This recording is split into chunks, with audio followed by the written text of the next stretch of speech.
how could I not talk about politics today? I mean, not much has gone on this week, nothing happening, but still.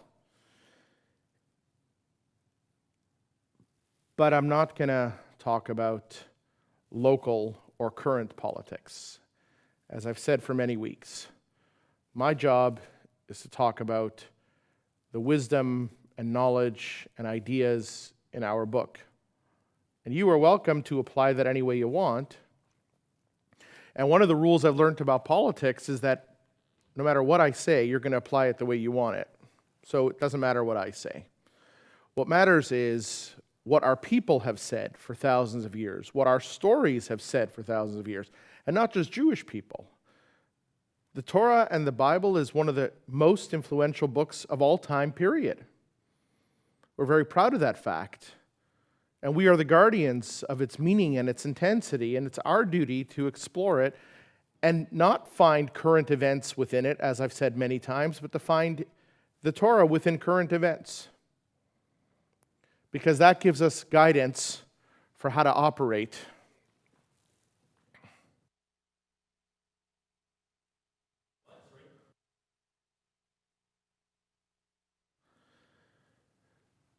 So,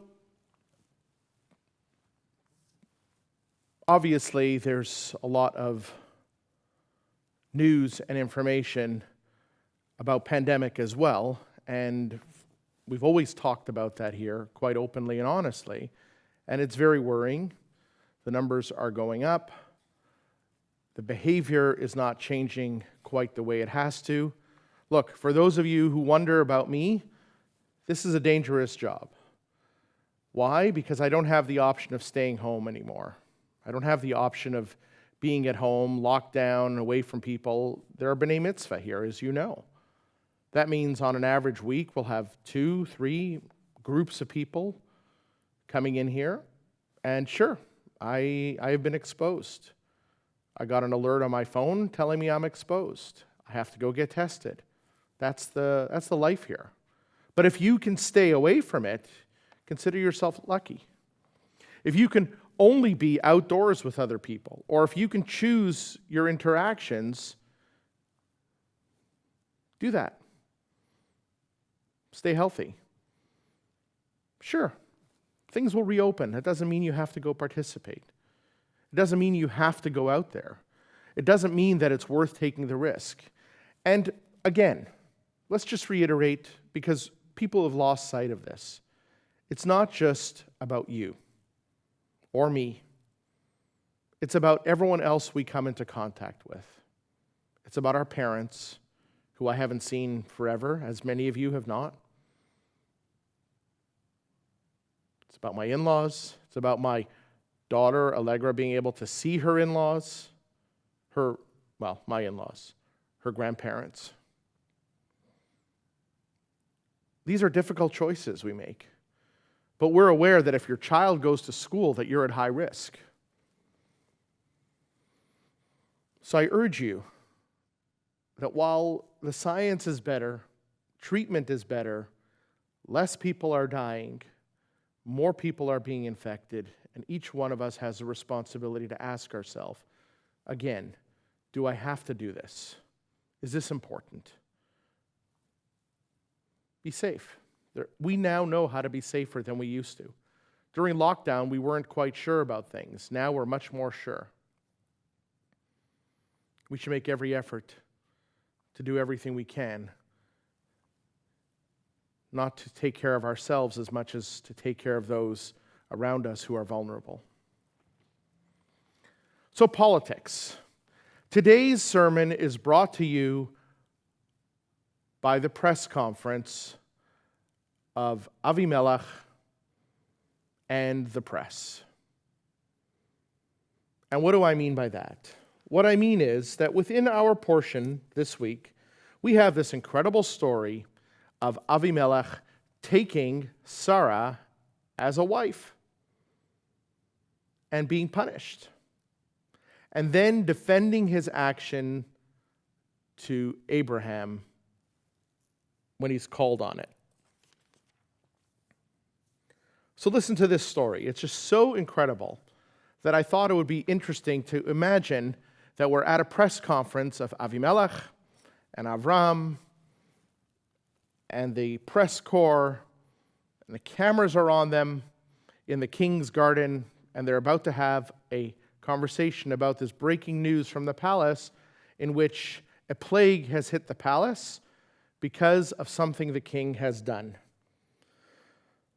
So he goes to Gerar, and he takes Sarah. Abraham goes to Gerar, and Avimelech takes Sarah, thinking she's single. Because he was told what? If you listened last week, you heard, it's my sister, and he's my brother. He has a dream that night that says, you're going to die because you have a married woman who's married to someone else in your bed. Avimelech doesn't touch her. And then he starts to defend himself. He says, hello, is it not the case that who Amarli, he said to me, I'm pretty sure, he said to me, it's my sister. And I think she also said, V'hi gam amra achihu. She said, yeah, that's my brother. These people lied to me. I'm blameless. I did this with a pure heart and clean hands. And God responds in his dream or in reality. Yes, I know that you are innocent. And that's why I stopped you from sinning with her. And I didn't let you touch her. Now, get up and return the woman to her husband. He's a prophet. He'll pray for you. But just so you know, if you don't return her, you're going to die. Well, the king now is in an awful position. He's just been told that he's innocent, but now he has a big problem on his hands. What does he do? The first thing he does is he calls a meeting of his security staff and all his advisors, and he says, listen, guys, I know it's middle of the night. I called you here because we got a problem. We have a PR issue. I have made a mistake. And now I got to get out of this mistake. And they all said, yeah, we know something is up. They were all scared. They call Abraham and they say, instead of saying to Abraham, take your wife, the first thing they say to him is, what did you do to us? What sin did we do that you brought on us and our kingdom such a risk of calamity? Things that people don't do. You've almost caused the collapse of our country because of your lie.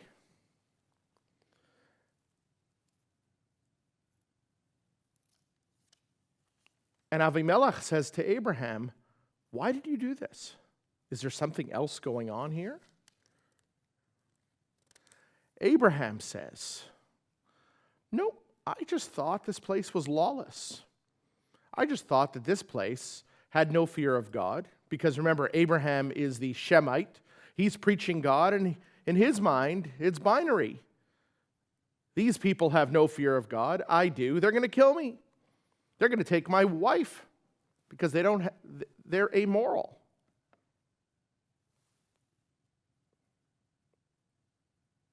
Oh, says Abraham, and by the way, just so you know, in defending myself,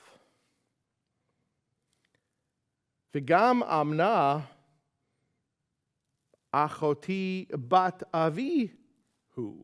She is also technically the sister. Well, she's kind of my niece. So she's like a sister cousin kind of thing. So we call her sister.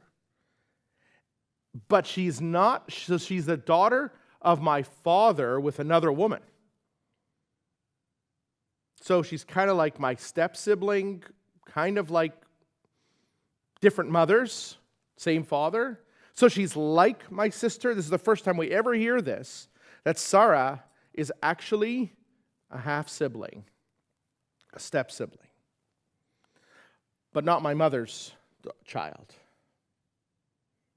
And she became my wife. And I said to her, whenever we travel, you're pretty, you're beautiful, people will kill me, they'll take you, so just say that you're my sister. Instead of calling yourself my wife, which is true, call yourself my sister, which is half true.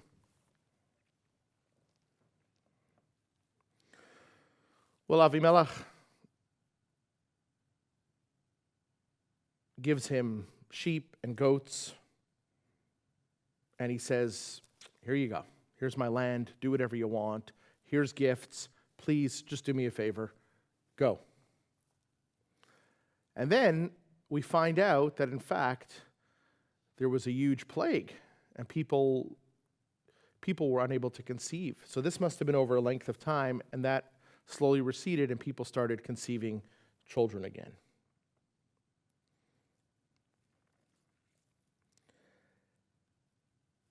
Avimelech pays off Sarah. He gives her money, and he says, Hinei lecha ksus einayim. This will be for you to cover your eyes or to look away and forget what happened here. So this press conference that was called here, everybody finds out what really happened. Avimelech made a mistake, but everyone now knows that Abraham kind of lied. But this is not the only press conference we have. We have another one at the end of the portion today with the same Avimelech. And here's how that one goes.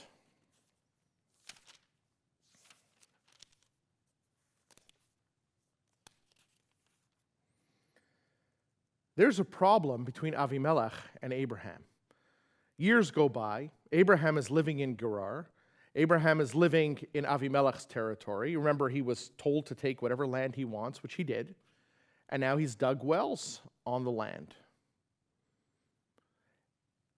And Avimelech and Fichol, his general, want to make a peace treaty with Abraham. They realize he's powerful, he's strong. They don't want him to take over their kingdom. Remember, with one act, he could have destroyed the kingdom last time. He brought in a Trojan horse. Sarah, who he claimed was his sister, almost got Avimelech killed. So now they've got an issue over a well. They're talking friendly. Abraham turns to Avimelech and says, listen, v'hochiach Avram et Avimelech, and he chastised him. I dug a well, and your servants stole it. And listen to Avimelech's well-crafted response that would fit very well on our screens now, our political screens. Avimelech says, this is in chapter 21, verse 26. Avimelech said, I don't know who could have done such a thing. And you never told me. And I heard nothing about it until today. Actually, the order should have been exactly the opposite. I heard nothing about it until today. Why didn't you tell me? And I have no idea. First, it's deny. I have no idea. Never heard. Then, I don't know anything about it. And of course, you blame the person who complains and you say, you never told me. So I'm listening to all this conversation and I'm thinking how modern these conversations are. The person who asks the question runs the risk of being responsible for not having told earlier, for being responsible for revealing the secret or telling the story, or listening to denials by leaders. So I thought to myself that, yes, It's a bit of a stretch to imagine Avimelech and Abraham with the press corps around them answering questions, but think of these major events in which a leader is caught committing a crime of deep morality. And it's not just a childish story of Abraham saying, "You took my wife, you said it was my sister." No. Avimelech is imagining that Abraham is taking down his kingdom and using his wife/sister to do that. And he accuses him of such. And Abraham says, "No, you are an immoral people, at least so I thought. So I had to act in my best interest. And besides," says Abraham, "it's kind of true." This sounds like politics to me. Sounds like a lot of the wiggly, squiggly stuff that comes out of politicians. It's kind of true. She is my wife, but she's kind of also like my sister. She's part of the sisterhood. Or she's like a church sister, or she's like sister, like soul sister. No, Abraham, that is not your sister. When it comes to a question of having someone commit an amoral act, how could you not stand up and say, "It's my wife first"? And how could you allow your prejudice about a society that you obviously don't really know about to judge you? Because the moment Avimelech found out that he had sinned, he was upset.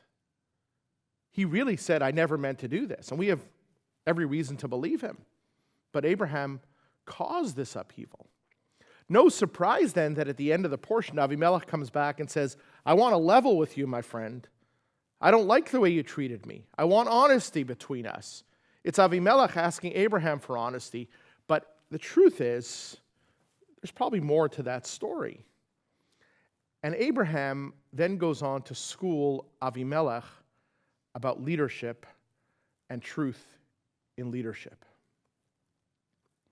So what I've done is I've extrapolated 7 ideas from this week's portion alone about leadership.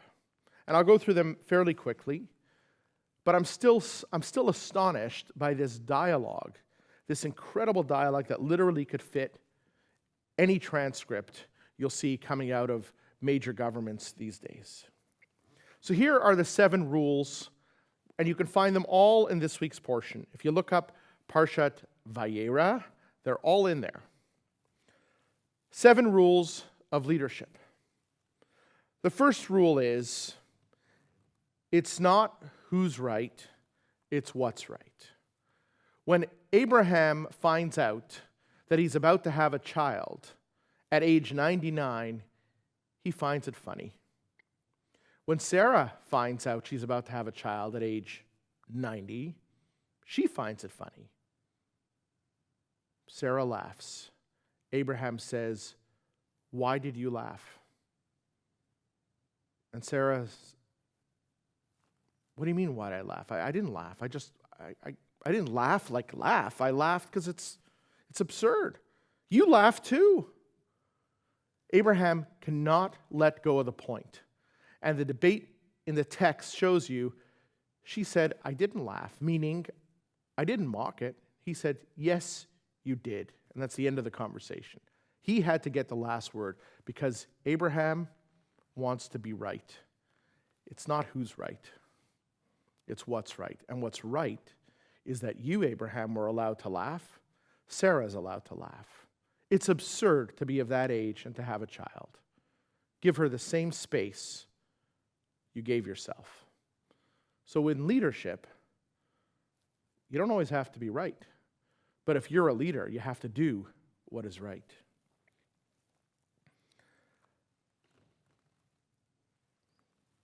Second and third are about transparency and consistency. When God decides that Sodom and Gomorrah, Sodom and Amorah, are terrible places and they're going to be destroyed, God says, "Hamachaseh ani," how could I hide from Abraham what I'm going to do? I have to go to Abraham and tell him. Abraham is my proxy for justice, and I have to go tell him what I'm going to do. This is the special connection I have with him. He goes and tells Abraham what he's going to do, and Abraham demands justice. Hashofet kala aretz yasezot. Can the judge of the entire world do this? Destroy people? And Rashi's comment is so powerful. Didn't you already destroy people in the flood? The world doesn't trust you, God. Isn't this like a replay? Is there no alternative? And Abraham then goes on to negotiate. 50 people, 40 people, 30 people. They get somewhere. But it still happens, and people die.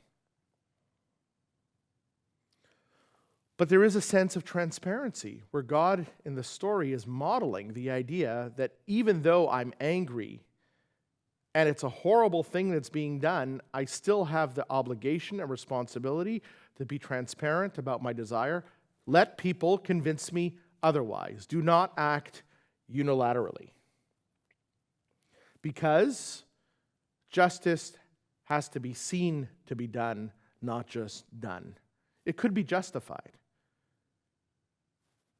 Just destroy Sodom and Gomorrah, have an earthquake, it's all over, people are gone. And you know what, God? You were right. There were no righteous people there. But it has to be seen to be done. It has to have a chance. It has to be negotiated. It has to be discussed. It has to be agreed upon. People have to be given an opportunity to repent. What about that? And then Abraham says, Hashofet kala aretz. You have to be consistent. You can't call yourself the judge or justice of the world and act in a way that leads people to believe that you have favorites or you're fickle. It has to be part of a plan. You can't just do justice. It has to be just justice.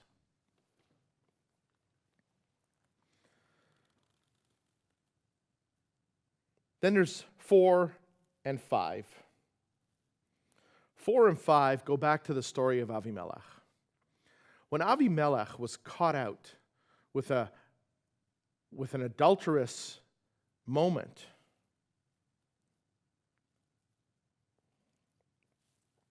so I said earlier it might have been in a dream or it's reality, but it seems to be like he's having a real conversation in which he says to God, I had no idea. And God says, I believe you. And Avimelech turns on God in one of the most vicious attacks we've ever seen a human being on God in writing. One of the most vicious responses ever heard in text.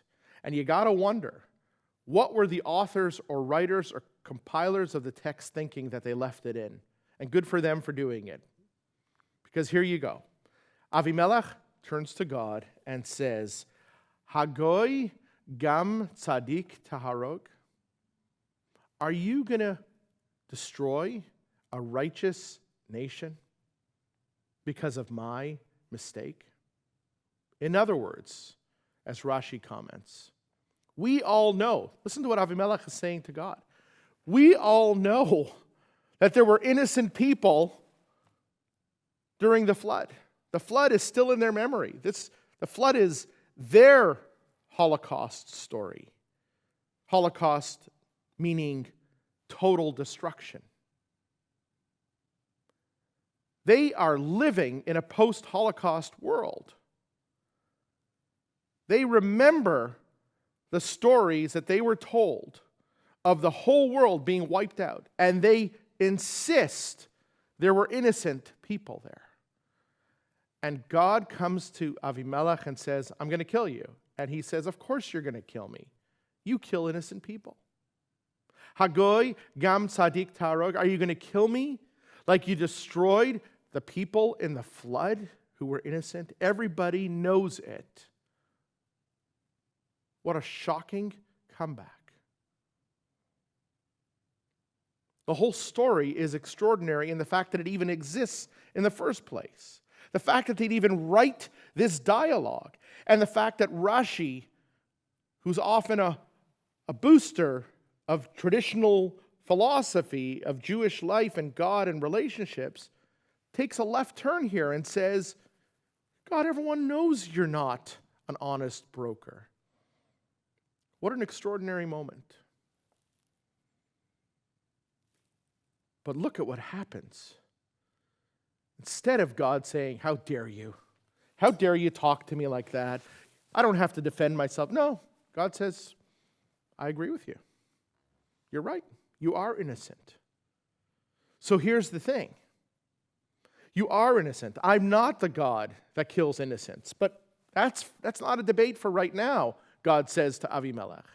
What is real right now is the next point of leadership.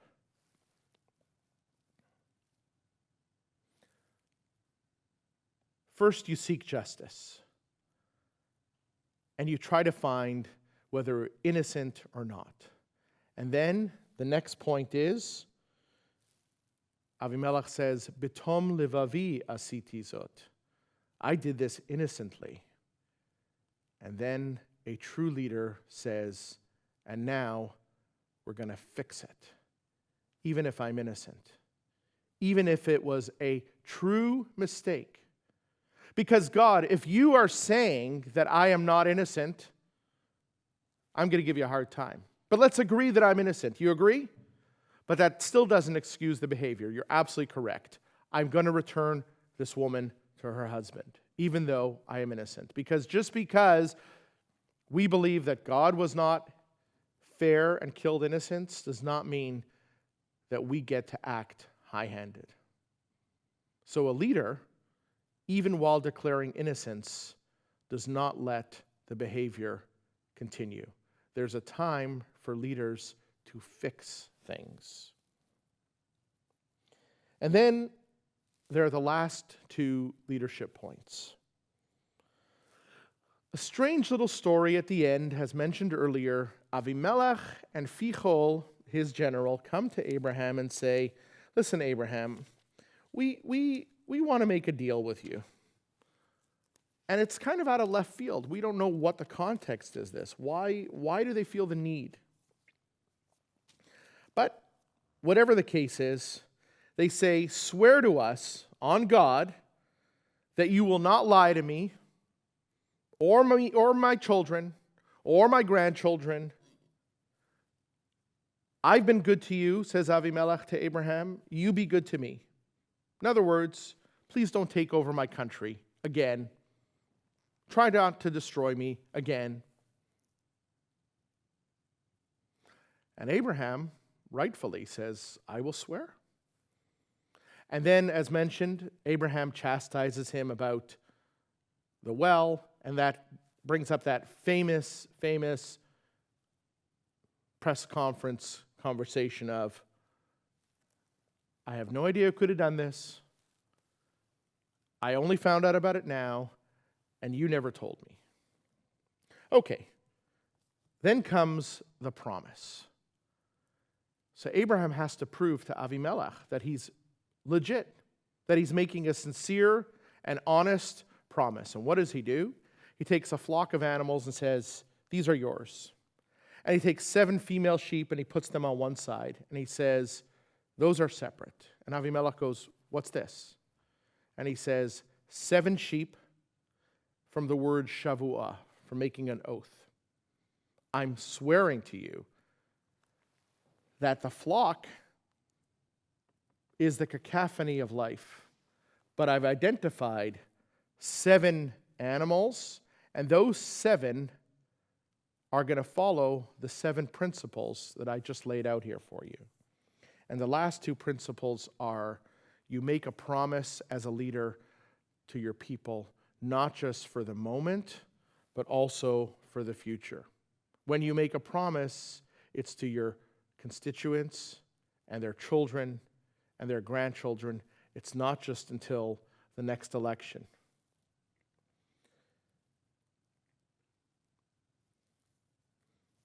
And the last element of an oath that Abraham is displaying is that it's irreversible. They are separate, they are complete. Once a leader makes a promise, it's not just that a promise has been made and morally you have a responsibility to keep it. It's that people's lives are changed. And the world depends on the promises you make.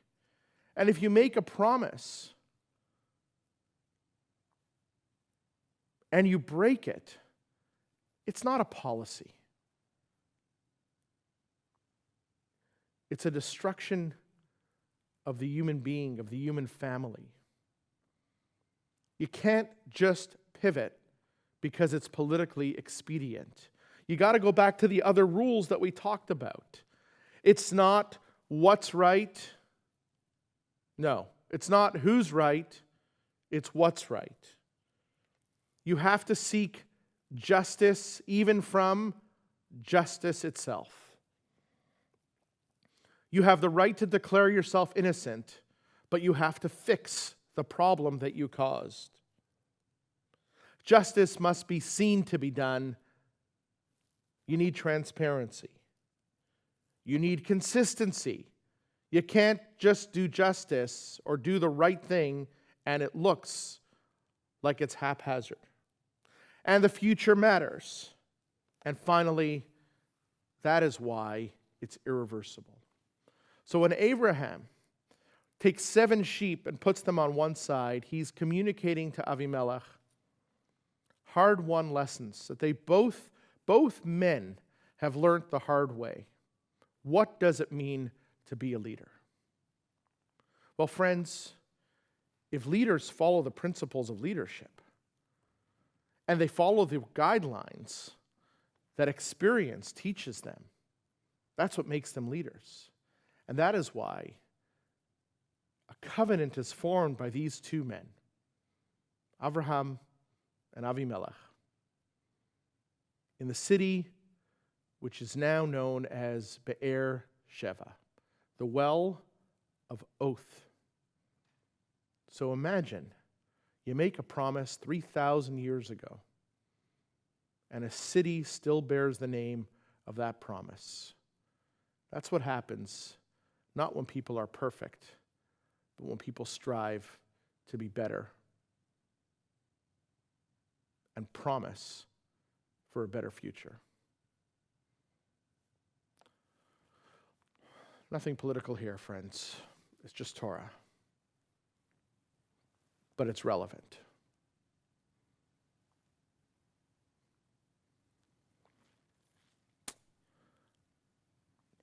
I'm sharing a video I created with borrowed material, admittedly, for Remembrance Day. If you'd like, you're welcome to stand at any point.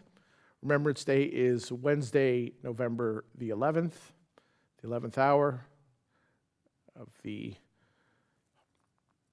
11th day of the 11th month. But because we are here for Shabbat,